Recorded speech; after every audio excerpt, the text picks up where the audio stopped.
സിനിമയും കഥയും ഇഷ്ടപ്പെടാത്ത ആരെങ്കിലും ഉണ്ടോ?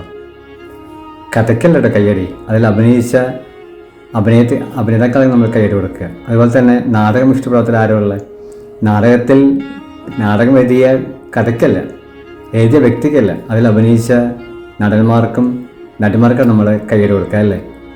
ഞാനൊരു കാര്യം പറയട്ടെ, ഈ അടുത്തിറങ്ങിയ ലോകൻ സിനിമ ആർക്കാണ് നമ്മൾ കയ്യടി കൊടുത്തത്? അതിൽ അഭിനയിച്ച നസ്ലിനും കല്യാണിക്കും. പക്ഷെ ആ സിനിമ സംവിധാനം ചെയ്ത സംവിധായകരെ ഓർക്കാറുണ്ടോ? അല്ലെങ്കിൽ ഗ്രാഫിക്സ് ചെയ്ത വ്യക്തിയെ ഓർക്കാറുണ്ടോ? സ്ക്രിപ്റ്റ് ചെയ്ത വ്യക്തിയെ ഓർക്കാറുണ്ടോ? ഇല്ല. കയ്യടി മുഴുവൻ ആർക്കാ? കല്യാണിക്കുക. പക്ഷെ കല്യാണി അഭിനയിച്ചാൽ മാത്രം ആ സിനിമ ഹിറ്റാകുമെന്ന് എനിക്ക് തോന്നുന്നില്ല അല്ലേ. അതിൻ്റെ ഇതിൽ പ്രവർത്തിച്ച ഒരുപാട് അണിയറ പ്രവർത്തകരുണ്ട്. അവർക്കാണ് നമ്മൾ കയ്യടി കൊടുക്കേണ്ടത്. ഒരു സിനിമ പ്രൊഡ്യൂസ് ചെയ്യുന്ന വ്യക്തി, സംവിധാനം ചെയ്യുന്ന വ്യക്തി, സ്ക്രിപ്റ്റ് ചെയ്യുന്ന വ്യക്തി, ഗ്രാഫിക്സ്, അതിൻ്റെ ആ ലോകന സിനിമയിലെ ഗ്രാഫിക്സാണ് ഏറ്റവും മനോഹരം. അവരാരെങ്കിലും ഓർക്കാറുണ്ടോ? അവർക്ക് ആർക്കെങ്കിലും കയ്യടി കൊടുക്കാറുണ്ടോ?